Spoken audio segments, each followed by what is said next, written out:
नमस्कार. अस्सल मराठी चव या मराठी यूट्यूब चॅनलमध्ये आपल्या सगळ्यांचं खूप खूप स्वागत आहे. आज आपण करूया झणझणीत असा पुणेरी वडापाव. त्यासाठी बघा हे मी 5 बटाटे उकडून घेतलेले आहेत. हे आहेत 6 ह्या हिरव्या मिरच्या, लसूण, कोथिंबीर आणि कढीपत्ता.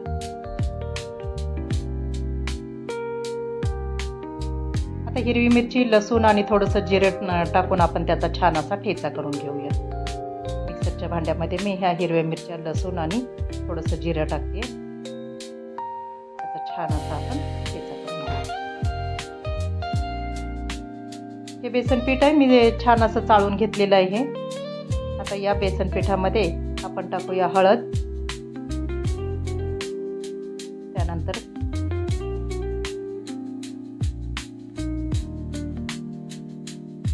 अजून थोडीशी हळद टाकते.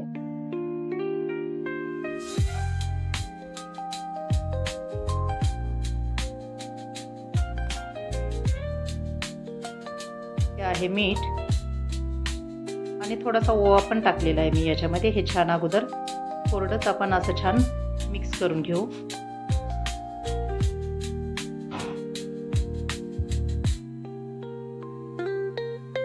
आणि नंतर आपण याच्यामध्ये थोडं थोडं पाणी टाकून हे मस्त असं भिजवून घेऊ. बघा या पद्धतीनं त्याची कन्सिस्टन्सी बघू शकता तुम्ही. या पद्धतीनं गोठळ्या अजिबात होऊ द्यायच्या नाहीत. मस्त असं हाताने फेटून घ्यायचंय. आता हे जे बटाटे आहेत ते बटाटे आपण छान असे स्मॅश करून घेऊ.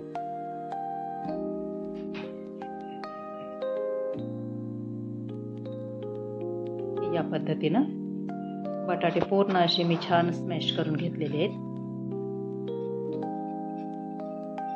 इकडे आपल्याला तडका द्यायचा याला. त्यासाठी तडका पॅन ठेवलेला आहे मी गॅसवर.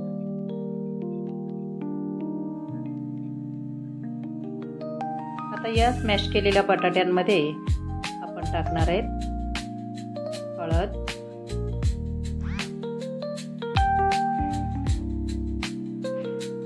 त्यानंतर लाल तिखट,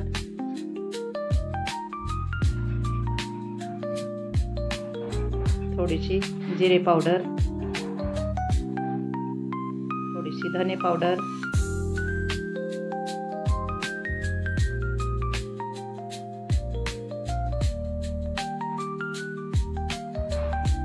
चवीपुरतं मीठ,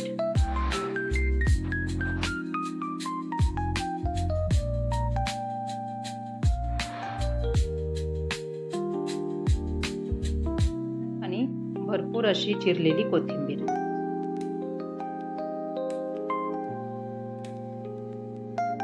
हे सगळं साहित्य आपल्याला तडका दिल्याच्या नंतर छान असं मळून घ्यायचंय. आता इकडं तडका पॅन मध्ये मी 2 पळी तेल टाकलेलं आहे.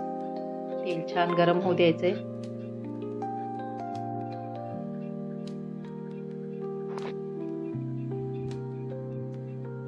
या गरम तेलामध्ये आपण टाकूया चमचाभर मोहरी. मोहरी छान तडतडू द्यायची.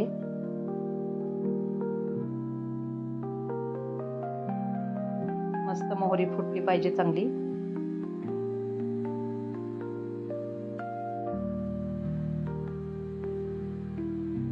मोहरीचं तडतडणं बंद झालं की त्यात टाकू आपण हिरवी मिरची, लसूण आणि जिऱ्याचा केलेला ठेचा. गॅस एकदम कमी ठेवायचा आहे आणि हे छान असं तेलामध्ये परतून घ्यायचंय. त्याचा जो कच्चेपणा आहे तो गेला पाहिजे. कमी गॅसवर छान असं याला परतून घेऊया.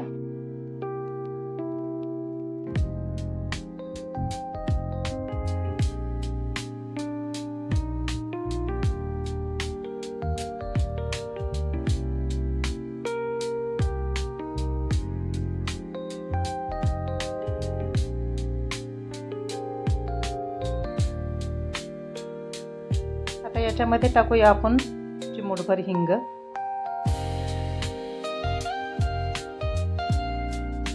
आणि कढीपत्त्याची पाने.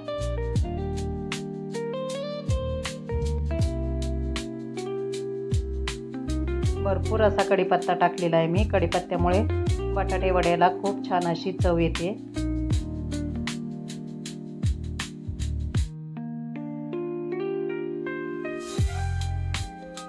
छान असं मिक्स करून मस्त परतून घ्यायचं आहे.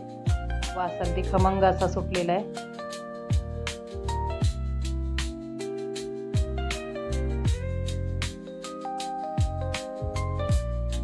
त्याचा कलर पण छान असा बदलला आहे आणि कढीपत्ता पण चांगला कुरकुरीत झालेला आहे.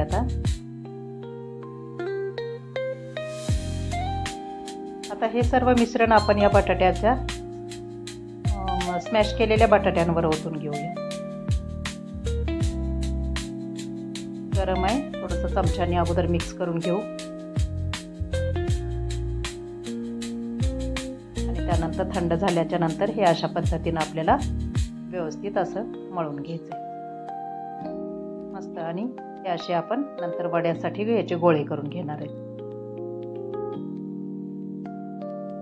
बघा, हे असे मी बटाटे वड्यासाठी याचे गोळे करून घेतलेले आहेत. आणि इकडे हे आपलं पीठ पण तयार आहे वडे तळण्यासाठी. आता कढईमध्ये मी हे तेल गरम करायला ठेवलेलं आहे. बघूया तेल गरम झालंय का. तेल छान गरम झालेलं आहे. आता एक एक वडा आपण या पिठामध्ये बुडवूया आणि तेलामध्ये टाकून आपण याला मस्त असं सोनेरी कलर येईपर्यंत छान असं कमी गॅसवर तळून घ्यायचं.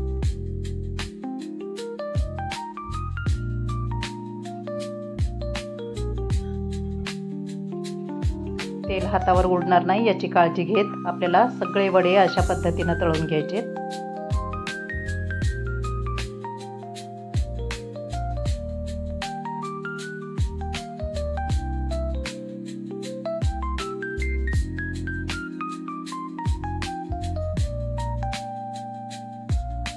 पलटून घेऊया आपण.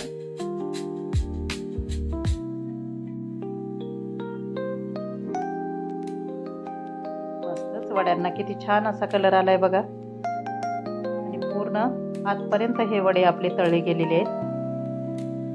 एक साइड छान अशी तळून झाली. आता ही दुसरी साइड आपण तळून घेतोय.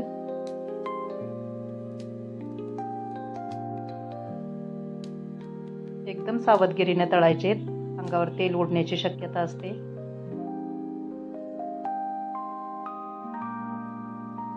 बघा कलर किती छान असा दिसतोय आता आपल्या वड्यांचा.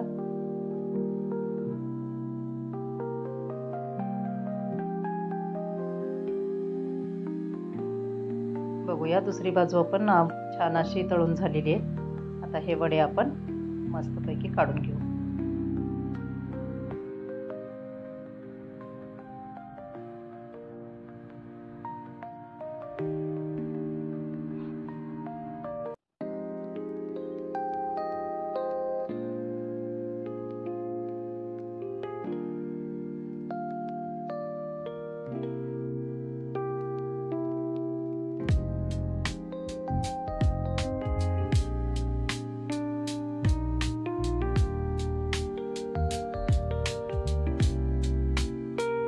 वडे एकदम खमंग असे तळलेले आहेत.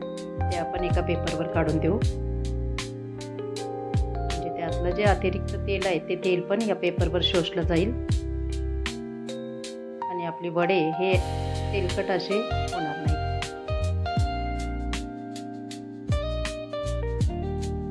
बघा किती सुंदर दिसत आहेत वडे आपले. याच पद्धतीनं आपण हे दुसरे पण वडे असेच तळून घेणार आहेत.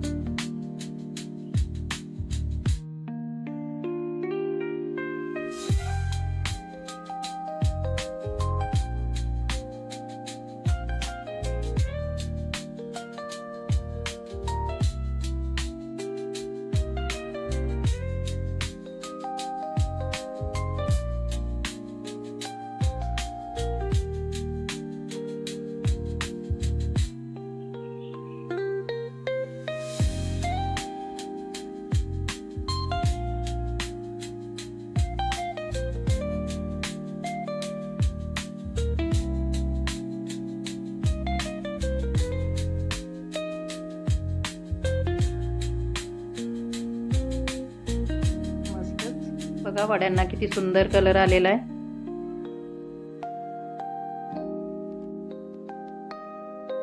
पाहता क्षणीच असं खाण्याची इच्छा होते. काढून घेऊ आपण हे पण वडे.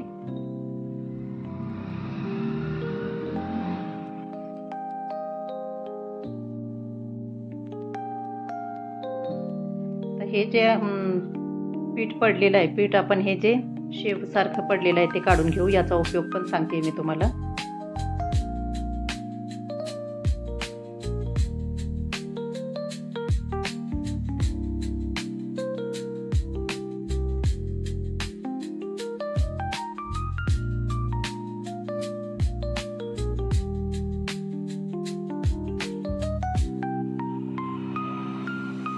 तर आपले सगळे वडे तळून झालेले आहेत आणि आता हे जे शिल्लक राहिलेलं पीठ आहे ते आपण असं हाताच्या सहाय्यानं किंवा तसंच आपण भांड्यानं हे त्याच्यामध्ये टाकून परत हे तळून घेऊयात.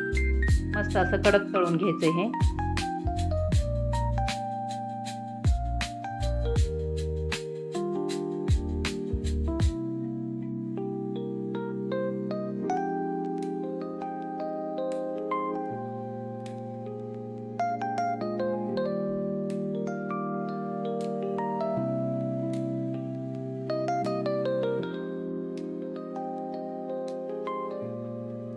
या पद्धतीनं आपलं हे शिल्लक राहिलेलं पीठ पण आपण असं तळून घेतलेलं आहे. आता हे जे तळलेलं आहे आपण हे शेव सारखं, तर हे आपण मिक्सरच्या भांड्यामध्ये टाकूया.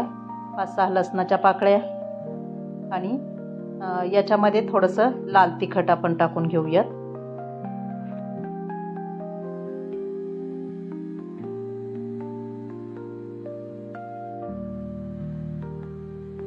थोडंसं चवीपुरतं मीठ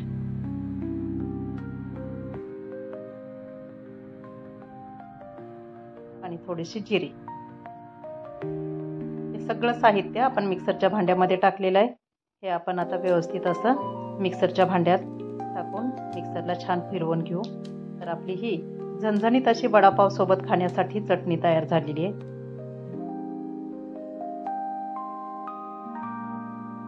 तर माझी ही रेसिपी तुम्हाला कशी वाटली ते मला नक्की कमेंट करून सांगा.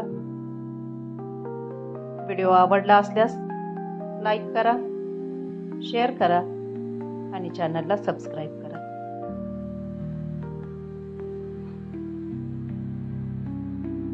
थँक्यू.